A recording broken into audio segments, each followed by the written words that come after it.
Kothamangalam love ജിഹാദ് കേസിൽ ആത്മഹത്യ ചെയ്ത 23-കാരുടെ വീട്ടിൽ ഹിന്ദു ഐക്യവേദി സംസ്ഥാന ഉപാധ്യക്ഷൻ സ്വാമി ദേവ ചൈതന്യാനന്ദ സന്ദർശിച്ചു. ഹിന്ദു ഐക്യവേദി സംസ്ഥാന സെക്രട്ടറി EV മനോജ്, ജില്ലാ അധ്യക്ഷൻ TC ബാബു എന്നിവരും പെൺകുട്ടിയുടെ കുടുംബവുമായി സംസാരിച്ചു.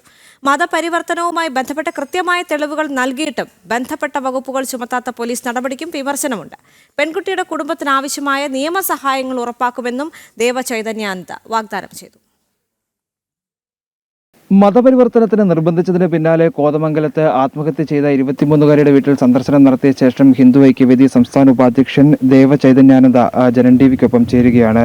നിലവിൽ മതപരിവർത്തനവുമായി ബന്ധപ്പെട്ടാണ് പെൺകുട്ടി ആത്മഹത്യ ചെയ്തത് എന്നുള്ളത് വ്യക്തമാണ്. പക്ഷേ പോലീസ് ഇപ്പോഴും അതിൽ ഒരു സംശയം പ്രകടിപ്പിക്കുന്നൊരു സാഹചര്യമുണ്ട്.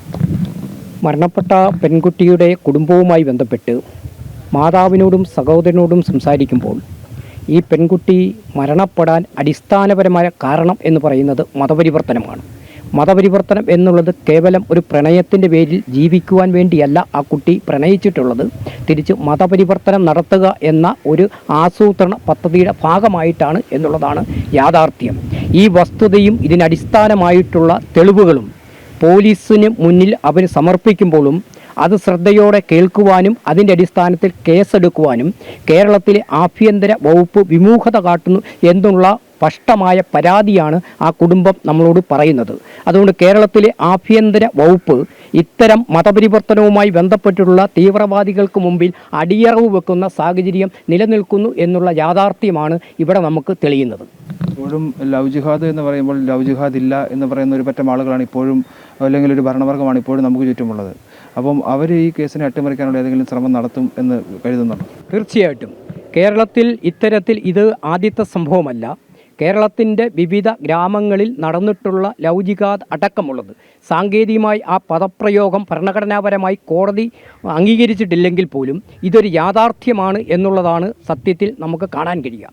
പക്ഷേ ആ മതപരിവർത്തനത്തെയും ലവ് ജിഹാദിനെയും ഉണ്ണുമ്പോഴും ഉണരുമ്പോഴും മതേതരത്വം പറയുന്ന കേരളത്തിലെ മതേതരത്വ കക്ഷികൾക്ക് അംഗീകരിക്കാനുള്ള വിമുഖതയും വോട്ട് ബാങ്ക് രാഷ്ട്രീയത്തിൻ്റെ പേരിൽ തീവ്രവാദത്തെ പ്രീണിപ്പിക്കപ്പെടുന്ന കേരളത്തിലെ മുന്നണി രാഷ്ട്രീയം ഇത്തരം ജനവിരുദ്ധ നിലപാടുകളെ പൂർണ്ണമായി അംഗീകരിക്കുന്നു എന്നുള്ളതാണ് യാഥാർത്ഥ്യം. ഇപ്പോൾ ഈ കുടുംബവുമായി ബന്ധപ്പെട്ട് മറ്റ് നിയമ നടപടികൾക്കോ നിയമസഹായങ്ങൾക്കോ ഒക്കെ ഹിന്ദു ഐക്യവേദിയുടെ സഹായം ഉണ്ടാകും. തീർച്ചയായും അത് ക്രൈസ്തവ മതത്തിൽ നിന്നും മതപരിവർത്തനം ചെയ്താലും, ഇസ്ലാം മതം ക്രൈസ്തവ മതത്തെ പരിവർത്തനം ചെയ്താലും, ഇസ്ലാം മതവും ക്രൈസ്തവ മതവും ഹൈന്ദവ സമൂഹത്തെ പരിവർത്തനം ചെയ്താലും ഈ മതപരിവർത്തനത്തിന് നമ്മളെതിരാണ്. അടിസ്ഥാനപരമായി ഏതൊരു വിശ്വാസ പ്രമാണങ്ങളും പരമ്പരാഗതമായി ആചരിക്കുന്ന വിശ്വാസവും അനുഷ്ഠാനങ്ങളും നിലനിർത്തി ജീവിക്കുവാനുള്ള സ്വാതന്ത്ര്യമാണ് കേരളത്തിൽ നമുക്കുണ്ടാകേണ്ടത്. അതിനെയാണ് നാം മതേതരത്വം എന്ന് വിഷമിക്കേണ്ടത്. ഇവിടെ അതല്ല, മതങ്ങളെ പരിവർത്തനം ചെയ്യാൻ വേണ്ടിയുള്ള ആസൂത്രണമായ ഏത് നീക്കം ഏത് മേഖലയിലുണ്ടായാലും അതിനെതിരാണ് ഹിന്ദു ഐക്യവേദി. അതുകൊണ്ട് തന്നെ ഈ കുടുംബത്തിൻ്റെ നിയമപോരാട്ടത്തിലും തുടർന്നുള്ള അവരുടെ സഹായവും ഹിന്ദു ഐക്യവേദി എന്ന നിലയിൽ നമ്മുടെ സംഘടനയുടെ ഭാഗത്തുനിന്ന് 100% ഉണ്ടാവും. തീർച്ചയായും ഈ കുടുംബത്തിന് വേണ്ട എല്ലാ സഹായങ്ങളും നിയമസഹായങ്ങളും ഹിന്ദു ഐക്യവേദിയുടെ ഭാഗത്തുനിന്ന് ഉണ്ടാകുമെന്നുള്ളതാണ് അവർ വ്യക്തമാക്കിയിട്ടുള്ളത്. ശോഭ് KS-നൊപ്പം സുബിൻ തോമസ്, ജനം, ഇടുക്കി.